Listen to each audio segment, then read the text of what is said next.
हरे कृष्णा। आज है हलछठ व्रत, जिसे ललही छठ के नाम से भी जाना जाता है। आइए श्रवण कर लेते हैं आज के दिन सुनी जाने वाली 6 विशेष कथाएं। यह कथाएं छोटी छोटी सी है, परंतु इनका अद्भुत सुंदर वर्णन मिलता है। आरंभ करते हैं, मेरे साथ आप सभी भी बोलिए। छठी माता की जय, बलदाऊ भगवान की जय, कृष्ण भगवान की जय। आरंभ करते हैं। भक्तजनों, नारद जी ने देवकी को हलषष्ठी व्रत का अनुष्ठान कराया और कथा सुनाने लगे और कहने लगे कि दक्षिण दिशा में एक सुंदर नगर है, जहां एक व्यापारी अपनी पत्नी के साथ रहता है। पति पत्नी दोनों ही स्वभाव से बहुत अच्छे और सुसंस्कृत थे। व्यापारी की पत्नी गर्भवती होकर बच्चों को जन्म देती, लेकिन दुर्भाग्यवश कुछ समय बाद उसके बच्चे मर जाते। इस तरह एक एक करके व्यापारी की पत्नी के 6 बच्चे मर गए। इससे पति पत्नी बहुत दुखी हुए और मरने की नीयत से जंगल की ओर चल दिए। तब जंगल में उनकी मुलाकात एक संत से हुई।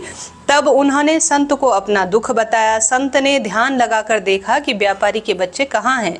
संत ने ध्यान लगाकर यम, कुबेर, वरुण, इंद्र आदि लोकों में खोजा, लेकिन जब व्यापारी के बच्चे यहाँ नहीं दिखाई दे तो संत ब्रह्मलोक में गए। वहाँ संत ने व्यापारी के सभी बच्चों को देखा और उसने अपने माता पिता के पास लौट आने का उनसे आग्रह किया।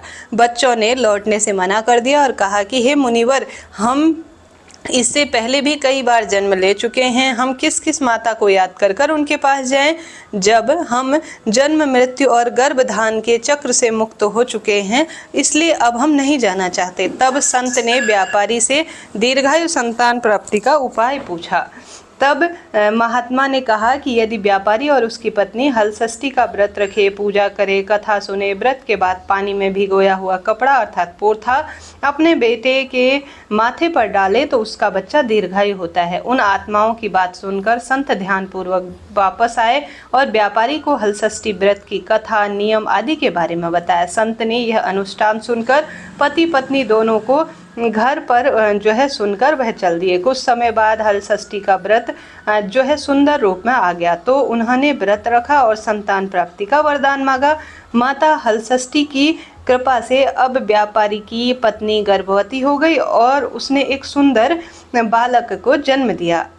अगले व्रत पर संत बताए अनुसार उन्होंने अपने बेटे को गीले कपड़े से पोंछा। फिर माता की कृपा से अब उनका बच्चा दीर्घायु हो गया। बनिया का परिवार खुशी खुशी जीवन बिताने लगा। भक्तजनों, यह पहली कथा है जो मैंने आपको सुनाई।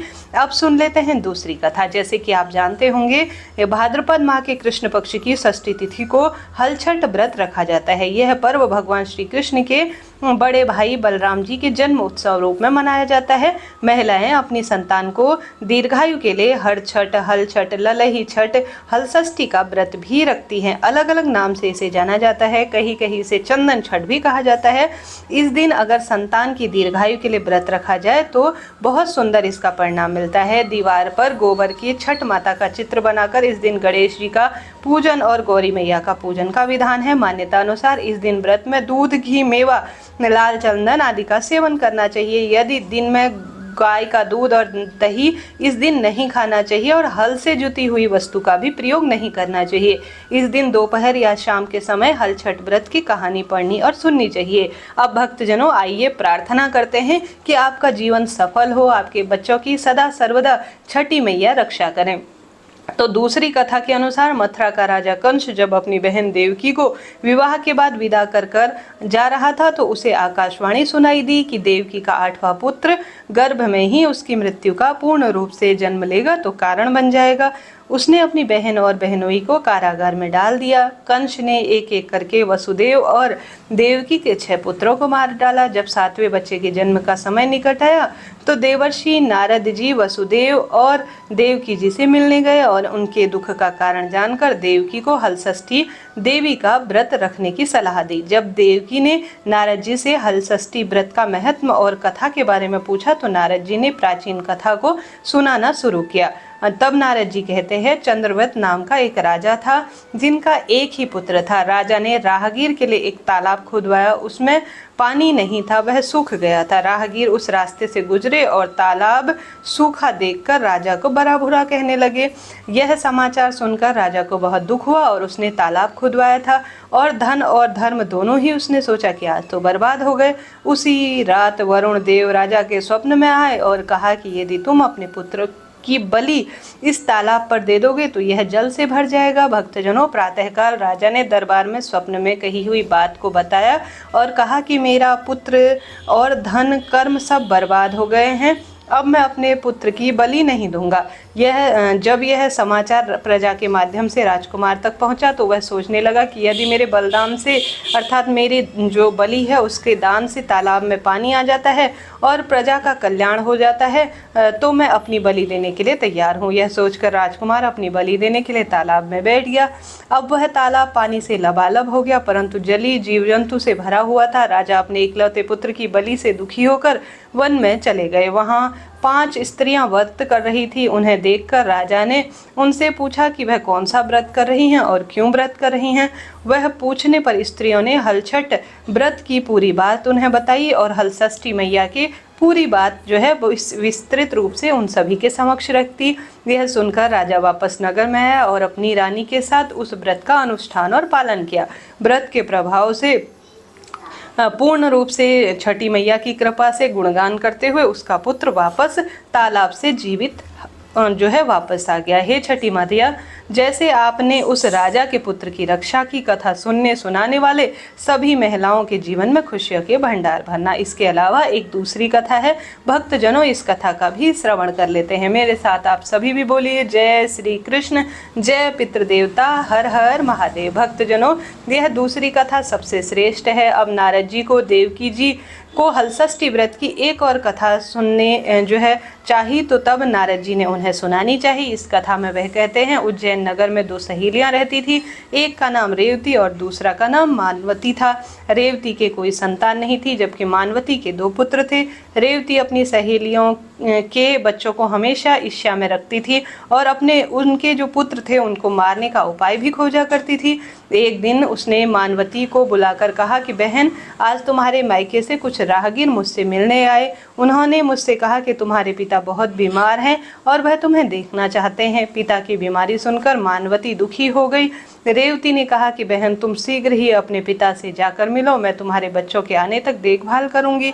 सहेलियों की बात को सच मानकर अपने पुत्रों को रेवती के हाथों में सुरक्षित छोड़कर मानवती अपने पिता से मिलने चली गई। भक्तजनों, अब रेवती ने बच्चों को मारने का अच्छा अवसर सोच लिया और उन्हें मारकर जंगल में फेंक आई। जब मानवती अपने मायके पहुंची तो उसने अपने पिता को स्वस्थ देखकर उसने अपनी सहधर्मिणी द्वारा बताई गई अर्थात अपनी जो उसके साथ जो उसकी फ्रेंड थी उसकी बताई हुई बातों पर जो है विश्वास पूछा तो सब उसने कुशल क्षेम। तब उसके मन में कहीं ना कहीं अपनी जो उसकी मित्र थी उसके प्रति जो है कहीं ना कहीं उसे इस बात का आभास हो गया कि कुछ अनहोनी होने वाली है और अपने पुत्री को जाने का जो है उस पिता ने कहा, परंतु मानवती की माँ ने कहा, पुत्री आज हलषष्ठी व्रत का दिन भी है, अतः तुम अपने पुत्रों की दीर्घायु के लिए इस व्रत को करना और आज के स्थान पर कल चले जाना। माँ की बात मानकर मानवती ने अपने पुत्रों के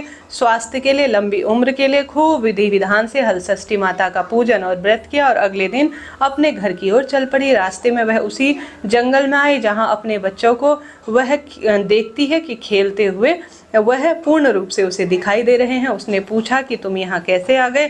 तब पुत्रों ने बताया कि तुम्हारे जाने के बाद हमारी दूसरी माता अर्थात रेवती ने उन्हें मारकर यहाँ फेंक दिया था, फिर एक महिला उन्हें जीवित कर चली गई। अब मानवती को समझते देर नहीं लगी कि यह सब माता हलषष्ठी की कृपा से ही संभव हुआ है और वह माता की स्तुति करती हुई घर चली गई।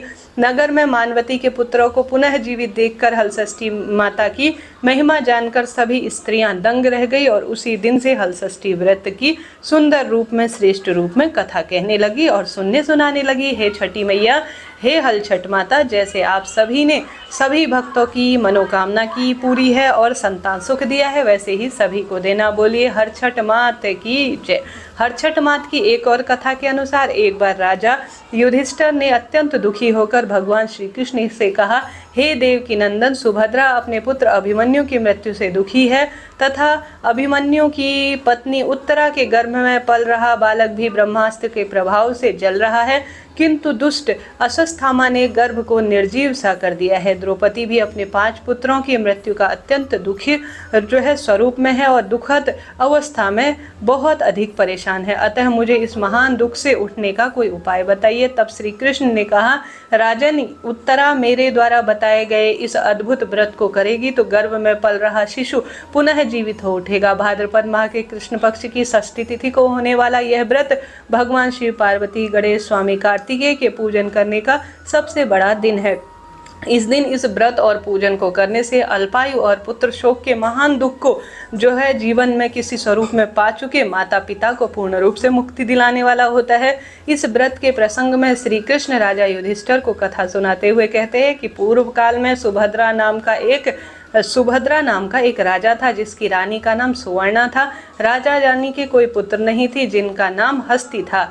एक बार राजकुमार हस्ती अपने धाई के साथ गंगा स्नान के लिए गए थे। बाल स्वरूप के कारण हस्ती जल में खेलने लगी, तभी एक मगरमच्छ उन्हें जल में खींच ले गया अंदर तक। धाई को इसकी सूचना रानी सुवर्णा को तुरंत जाकर दे दी। इस पर रानी ने क्रोध में धाई के पुत्र को धधकती आग में फेंक दिया। धाई अपने पुत्र के शोक में व्याकुल होकर एक निर्जल वन में चली गई और वन में एक निर्जल मंदिर के पास रहने लगी। वह वन में सूखी घास, अनाज, महुआ आदि जो कुछ भी मिलता उसे खाकर अपना दिन व्यतीत कर रही थी और मंदिर में विराजमान शिव, पार्वती और गणेश का पूजन कर रही थी। इसी बीच नगर में अद्भुत घटना घटी कि धाई का पुत्र भट्टी से जीवित बाहर आ गया और खेलने लगा। यह समाचार सुनकर पूरे नगर में बात फैल गई और राजा रानी तक भी पहुंच गई।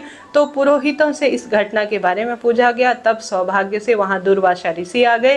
राजा रानी ने ऋषि की पूजा की और धाई के पुत्र के जीवित हो जाने का कारण भी पूछा। तब दुर्वासा जी ने कहा कि राजन, आपके भय से धाई ने एक वन में एकांत में अपना व्रत उपवास संपन्न किया है और विधि विधान से सब देवताओं का पूजन किया है। यह सब व्रत उसी के प्रभाव से हुआ है। अब राजा रानी सभी नगरवासियों के साथ दुर्वासा जी के नेतृत्व में उस वन में धाई के पास पहुंच गए और उस व्रत के विषय में अधिक जानकारी लेने लगे।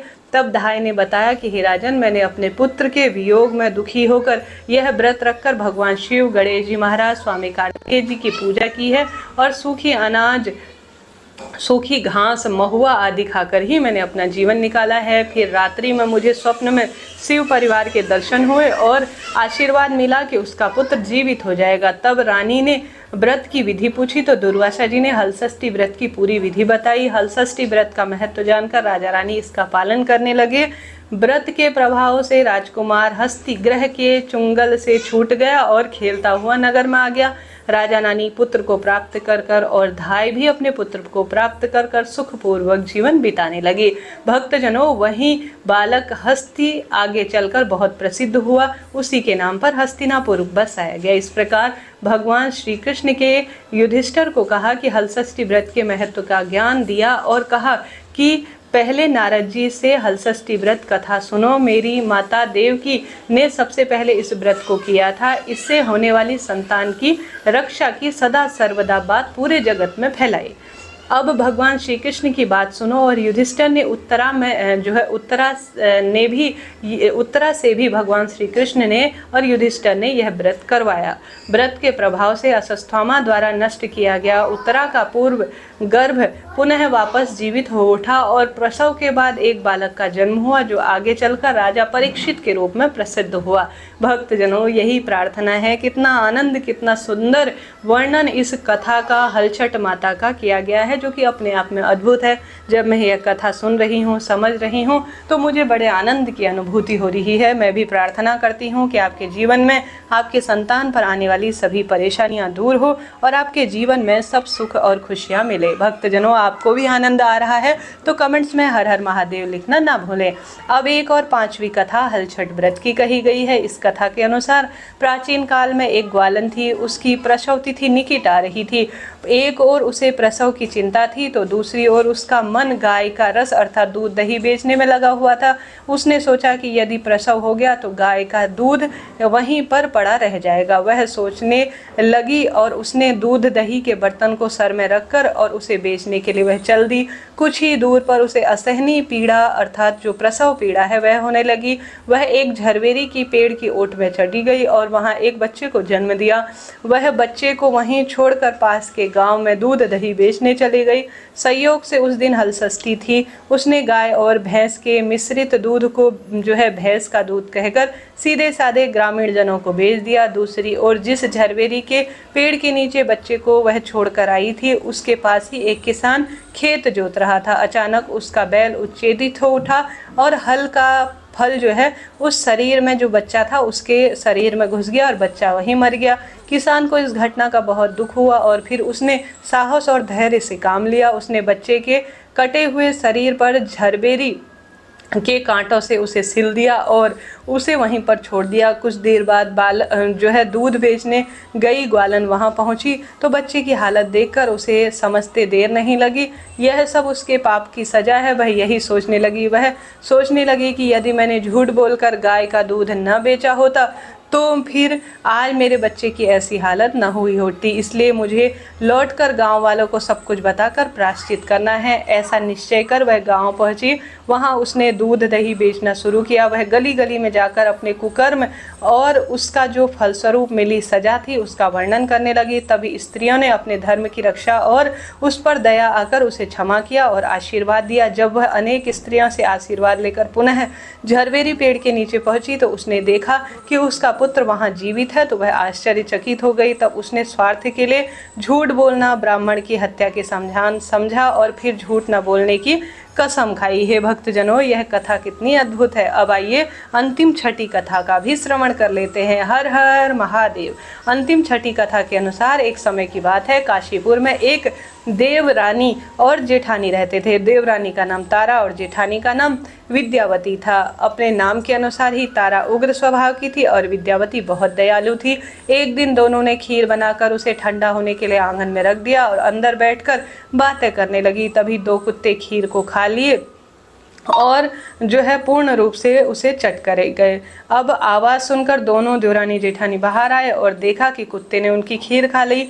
विद्यावती ने फिर अपनी खीर का बचा हुआ हिस्सा कुत्ते के सामने परोस दिया और तारा ने दूसरे कुत्ते को कमरे में ले जाकर खूब पीटना शुरू किया। किसी तरह से वह कुत्ता अपनी जान बचाकर बाहर निकला। अगले दिन दोनों कुत्ते एक ही जगह मिले और एक दूसरे का हालचाल पूछने लगे। इस पर विद्यावती की खीर खाने वाला कुत्ता कहता है कि जो मुझे महिला मिली थी वह बहुत दयालु थी, उसने बची हुई खीर भी मुझ भूखे श्वान को खिला दी। भगवान करे कि जब मैं दोबारा से जन्म लूं तो मैं उसी का बच्चा बनूं और उसी की सेवा पूजा करूं।